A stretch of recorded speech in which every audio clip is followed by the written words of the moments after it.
round for the band. I'm so excited to be here. My name is Jared Weissman. I have loved this movie, like all of you, for 16 years. And like many other people in the world, we knew it was amazing at the time. We knew it was brilliant at the time. We knew the soundtrack was amazing at the time. And that's what we're here to celebrate. We're here to celebrate Josie and the Pussycats. We're here to celebrate, yes, that's right. We're here to celebrate the people who created it, the people who started it, the people who scored it. So, you don't want to look at me anymore. Let's get some more important people out here. Guys, first up, we have the film's writers and directors, Deborah Kaplan and Harry Alphonse.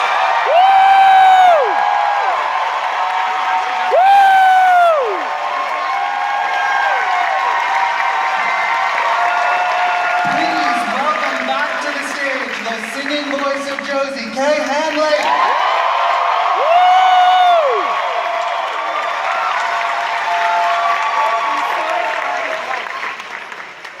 If you're happy, you know it. Clap your hands for Josie.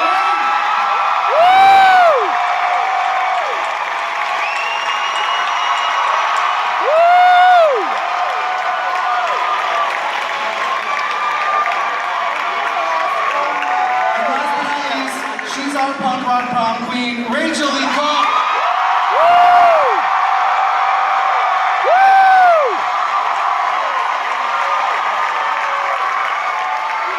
Guys, give it up for Josie and the Pussycats.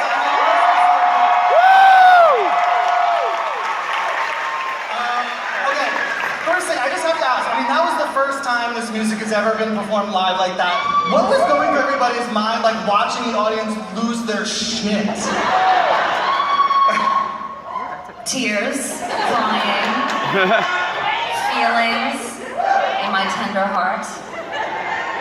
I was honored enough to be next to Rachel when we watched it, and all these flashbacks came back really fast, and we just knew every lyric. We were dancing to it. I mean, we were dancing always. Everyone was dancing with us. And you guys are incredible. Thank you all for being here. And this is awesome. Special shout out to all the grown men and cat ears. Everyone who's wearing cat ears right now, stand up.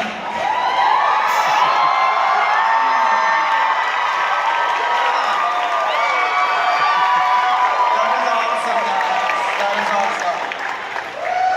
I mean, Deb, I have to stop. I mean, how odd is it to be here 16 years later and have a theater of people screaming for like this rock show, film, and concert that we just all experienced? I took Jason Sutter's broken drumstick.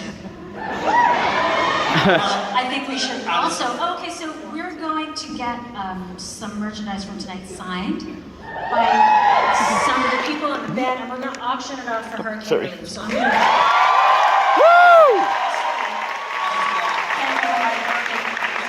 Name on it. It says Jason Sutter on it, and it's broken because he played so hard. Deb Kaplan And gets hair. I don't know whose things hair done. this is, but I feel like Harry Potter gave me his wand. I'll hang on to it. But I mean, talk about like the surreal feelings that are happening right now for you guys. It's pretty surreal. I mean, we were back in the wings watching the band play Spin Around. I mean, I hadn't watched the movie probably since it came out, but I showed it to my daughters for the first time Friday. And I just watched that scene where they're playing Spin Around and they're in the wings watching the play. And it is surreal. It is surreal. And the fact, I mean, this is more people than showed up opening weekend to see the movie. Actually, at the end of the movie, when we shot our huge scene, we came out, it was like the band, we were in Vancouver, and the stage came up, and we had everyone.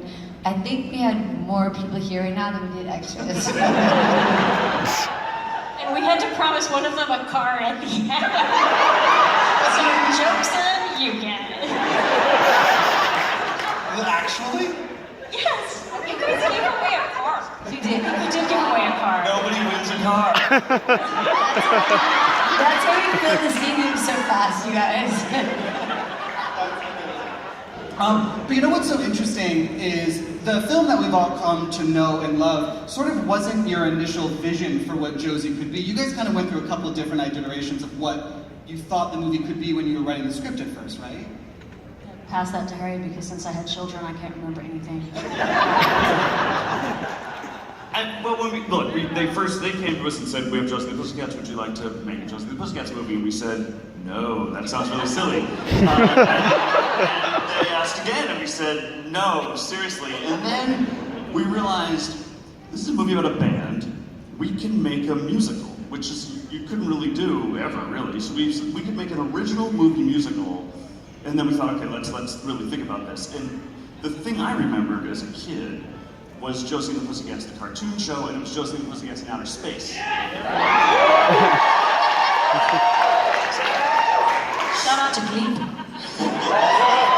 So we thought, perfect, Josie and the Pussycats in outer space. And that lasted for about 10 minutes, and we thought, that's crazy. We love a space opera more than anyone.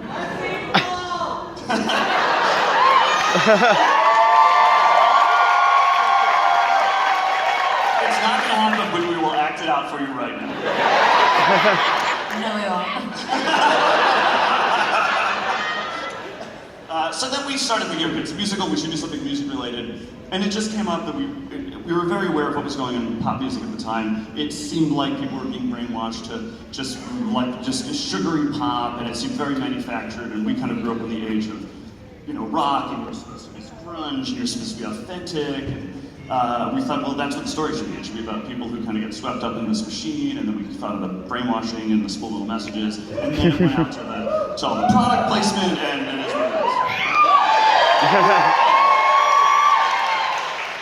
Rachel, Tara, I want to ask you, this is an incredibly sort of subversive film in a lot of ways. It's one thing on the surface and so much more beneath that. What do you remember about either reading the script or sort of starting to think about like this project when you first came to it? At the time when this is years ago, so let's remember.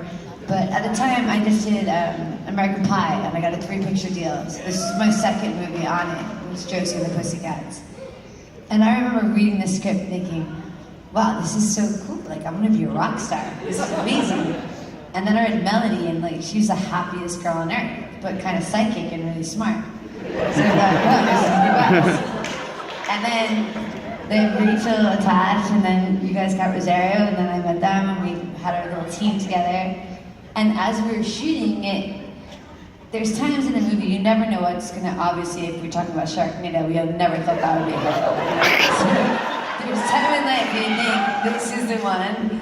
And I thought Josie was out for us. And then when I realized that, at the time, that we were ahead of our times.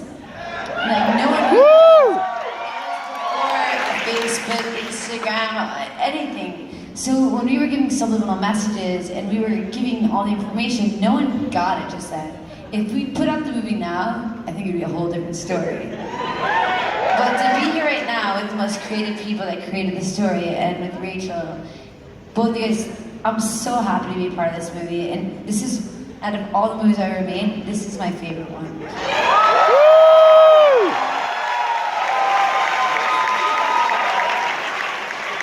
Rachel, what did you like about Josie?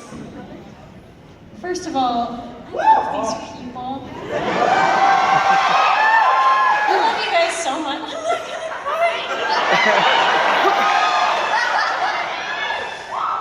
And the reason that a movie like this Rachel's amazing. gets to call itself ahead of its time is because of you guys.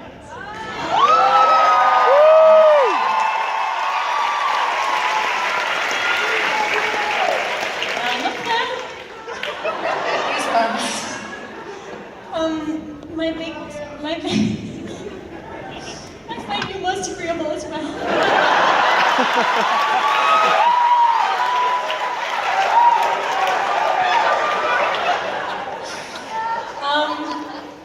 My primary memory of this is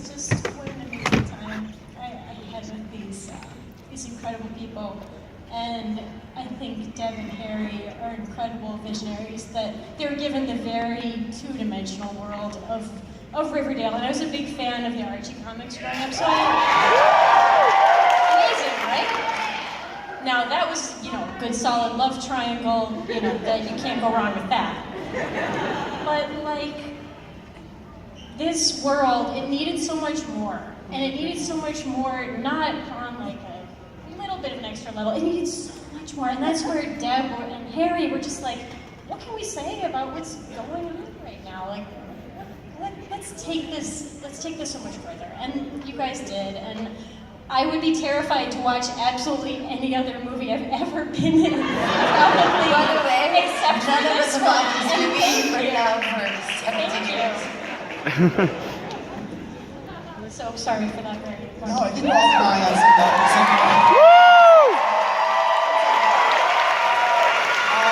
But I want to ask you guys, obviously I think you ended up with the perfect 3 actors to play Josie and the Pussycats, but I mean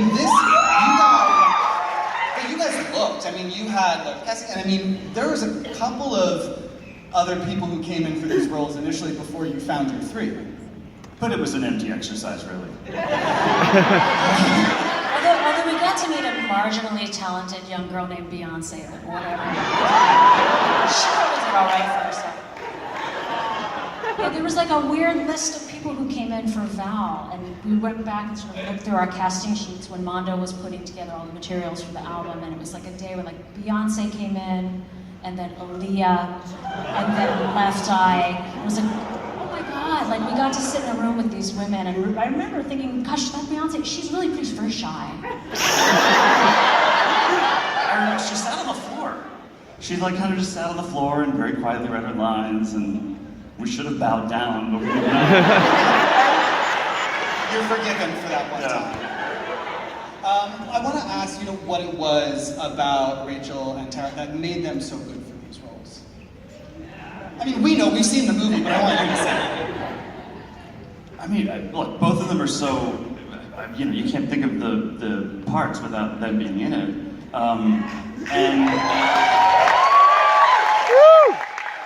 Tara came in with such a willingness to just be kind of open and melody and just, she just was so kind of game for whatever we, go this way and say, oh, I'm over here and I'm over there, and she just would do it, and so she came forward.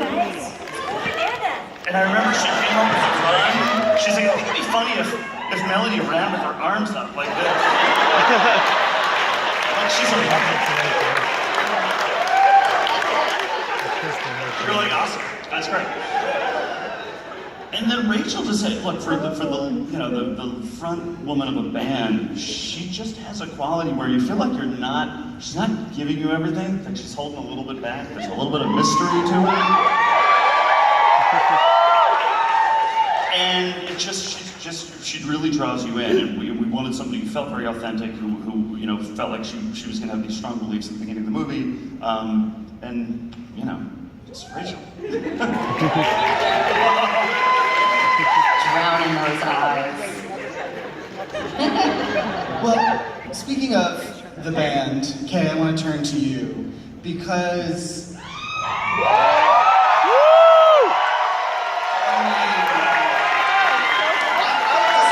I was shocked. I was standing, first of all, I was blessed to be standing right there watching, and I remembered every single word to every single song in a way that honestly surprised me how deep the music from this movie had burrowed into my soul. And what was it like for you to be performing these songs for the first time, 15, 16 years?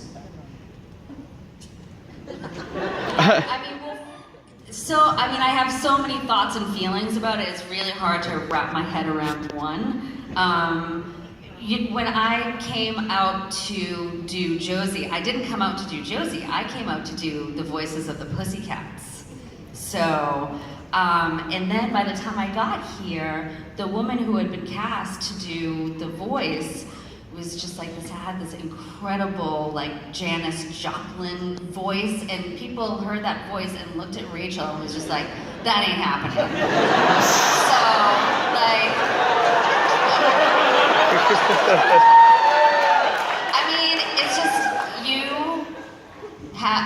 are a beautiful, rocking babe but like the whiskey and cigarettes thing, I don't know.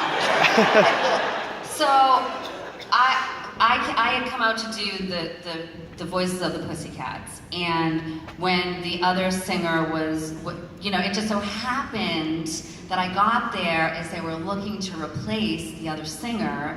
I just happened to be there. So it's a much longer story than that, but that's basically what happened. And so now, and at that time, I had an 11-month-old child who I just dropped off at college. So, yeah, a lot has happened while this movie has been busy becoming a cult favorite. As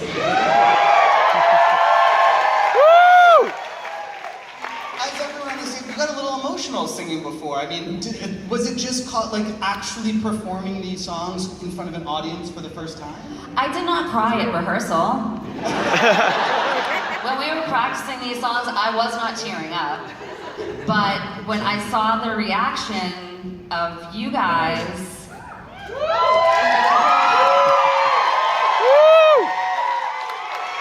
I mean, we really struggled with whether to do You Don't See Me, because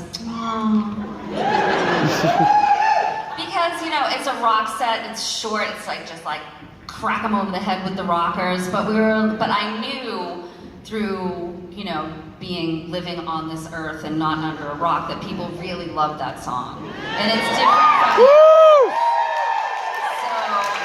So we decided to do it, and I'm so glad that we did, because what we were getting back from you during that song was just, I don't know that, I'm gonna say something and it may sound like bullshit, I hope it doesn't, because it's true, but I've never felt anything like that from an audience in my life. I've been doing this for a long time, so thank you for that moment, it's just really special. Thanks. I think this, for everyone on this board right now, feels the same. We all had like a really special place and heart for Josie and the Pussycats. I mean, Deb and Harry, you guys let us see what we wanted. Like, as directors, you let us create these characters with you guys. I mean, you got me to hit my head like a sponge, like, I mean, we did a lot of funny things together. You let us create these characters together, and that's what made it legendary. And you came up with these amazing songs. And at first, we had to get band practice. Trust me, guys, I had no idea how to play the drums. She had no idea how to play the guitar, or Zara had no idea how to play the bass. And all of a sudden, they're like, all right, and it was like, you have 8 hours a day, a couple months, you have to learn how to play these instruments. I'm like, oh, we can do this, it's not so hard. I start getting drum lessons, I can't control my hands to my feet. It would be like, boom, boom. And they like, I think you guys probably got a phone call. We might have a problem with Tara. She really can't be a drummer. She's terrible. Then one day, boom, we learned it. And then when we all went in rehearsal together, Rachel started rocking like the guitar. I finally learned the drums. Sarah did the bass. And then like all of a sudden it was like so much fun, and we got pretty good at the moment. And our last scene in the movie that you'll see now, when we really did that, besides giving the free car away, but when we really did that, I remember thinking, man, this is such a better job. Why am I an actress? I should have totally been a rock star.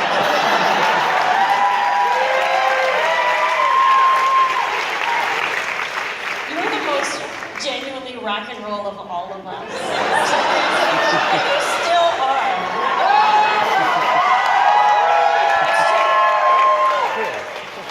I want to ask, one of the things that I think people really respond to in this film is the relationship between Josie, Val, and Melody. I mean, it's so, it feels so real and so genuine. And I'm curious, do you feel like that band camp helped solidify the three of you as sort of a trio? Well, in my mind, completely. And the friendship that we formed during the course of that movie, I mean, everyone here who went to summer camp has those people who you don't keep in touch with, if you're lucky, your Facebook friends, but in a very real way, those friendships do exist forever. I had a really good time, if you know what I mean. That, and I love these humans. It was such a good time. I get to have that forever, and I'm so grateful. Something that's been said a lot, I mean, sometimes by me tonight, is that this movie was ahead of its time. It was. I mean, I was saying this before. On the way here tonight, I drove past 3 UPS trucks with Taylor Swift's face on them, and I was like, "This is Josie and the Pussycats. Like, this is the movie was talking about." It's happening all the time. I mean, when you hear the expression "your movie was ahead of its time," do you wear that as a badge of honor? What choice do we have?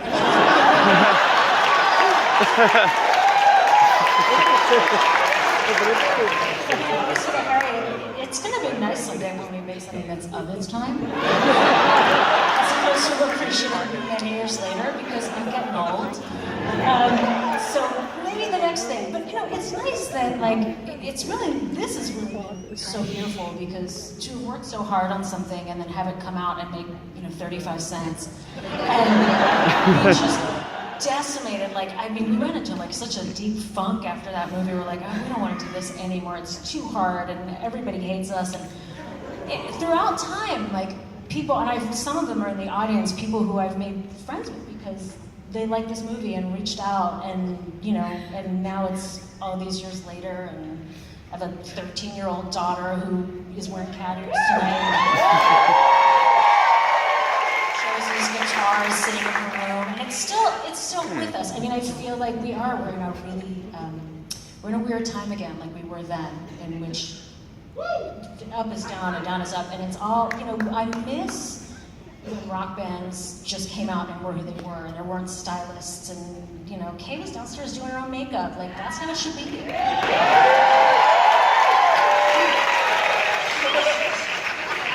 I borrowed Deb's lipstick. Actually, I borrowed Deb's daughter's lipstick. Thanks, Kiki. But I mean, I think, what Tara said before is right. If this movie came in now, it would probably be a very different thing. We talked about this, but I think one of the reasons you maybe took a beat to know how many people loved this movie was because Twitter didn't exist and Facebook didn't exist. I mean, once social media sort of really became so prominent, you probably heard all the time from people who were like, I love this movie. Yeah, not all the time. So you start tweeting at them more, but it would come up. It is where we first discovered that there was an audience beyond, the few people that we would meet and say, oh, I really like that movie. It would happen, but then suddenly through Twitter and social media, people would really start saying how important it was to them, and we'd hear stories. The coolest thing is to hear stories about, women who are fronting their own bands, who picked up a guitar because they saw this movie.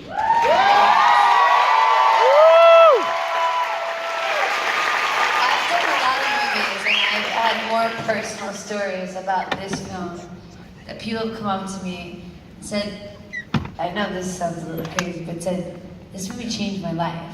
I got confidence in something. I know how awesome that is to feel, to be a part of that. And it has been so many years later, and these stories don't change. And because of you beautiful people, that's why we're sitting on this stage right now. We thank you, and we love to be part of it. Maybe it's a little late, but at least the movie's getting appreciated now.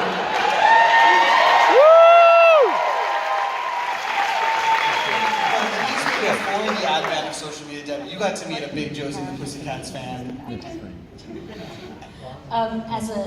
Many years ago, when I was married, someone for our wedding gift took us to see U2. And we got to go backstage, and I got to meet Bono, who said, oh, I love that movie. You guys totally got it. You get what's going on. I got in front of my husband, really? Tell me more, Bono. Every once in a while, somebody comes forward. I was reading the Fader article today, and someone said, oh, Pete Wentz went to go work with Babyface because he heard this record, and wanted that sound. To think like it influenced anybody at all, or anybody got it, is a real, like, it's so touching to us. It really is. Okay, I want to ask. I mean, as a story about the music industry, you know, I'm curious what you found particularly interesting or relevant about the movie. Well, to me, busted. I did see it in the theater. I bought the soundtrack. My mom bought the soundtrack. It's still in her car. Every time I go to Cape Cod and drive my mom's car, I'm like, it's still there in the visor. As a person, I mean, I had just kind of like, you know, I had just had a baby, so I, you know, my band Letters to Cleo had recently.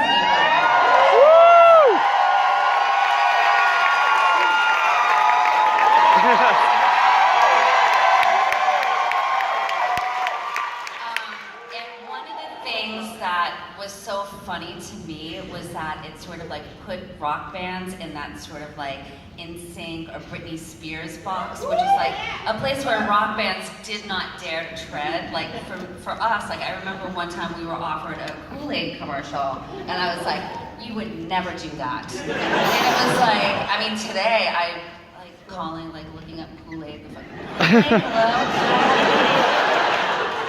Do you want me to write you a song? You know? But at the time, it was like rock bands hadn't crossed over into that. And I think, I mean, I saw the writing on the wall, for sure. I mean, the movie made a lot of sense to me, but I think in terms of the public, like, they just hadn't seen that yet. And, but they did pretty quickly thereafter, so. I know, I mean, speaking of the product placement, it's such an amazing element of the movie that, I mean, almost every single scene of this film, with the exception, I think, of when they're in their home, has some product placement. I mean, I even tried to count. Adidas is a new Puma.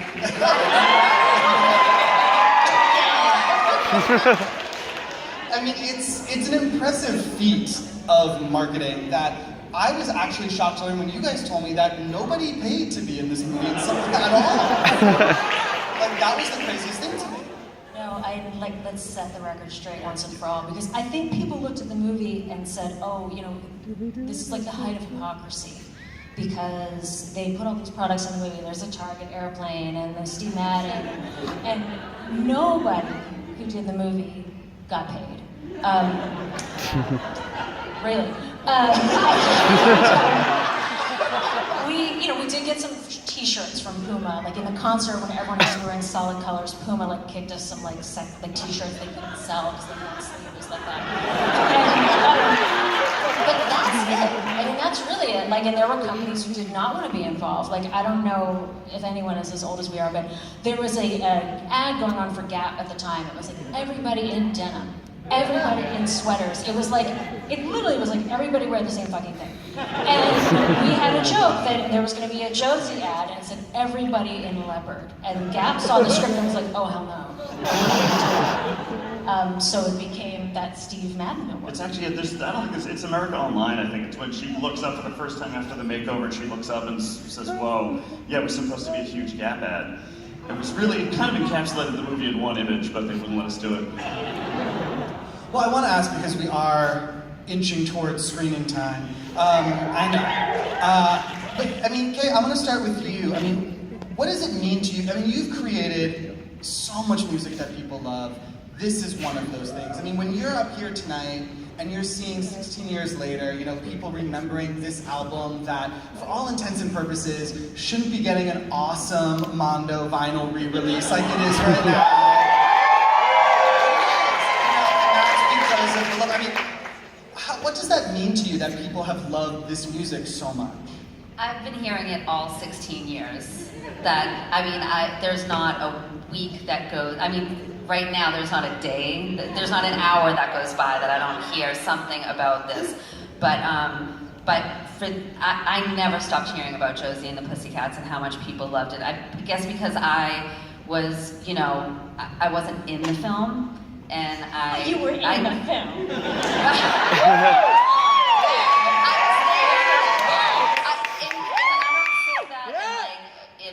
like, you know, I wasn't in the, I mean, I feel like I feel like I was a part of this, and I feel like I was a part of something really important. But I think because people reacted to the music so instantly, I mean, the Village Voice in New York did a glowing story about the soundtrack. I'm not sure if you remember this, but like 6 weeks after the movie came out, the Village Voice was doing, and it was like the only good review I ever got in the Village Voice, so that's why I remember it.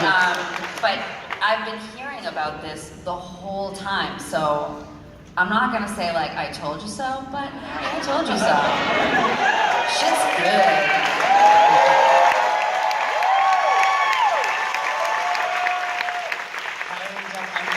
You know, this movie, obviously, as we've heard tonight, both from the screams and from the people up here, has meant a lot to a lot of people. What does that mean to you?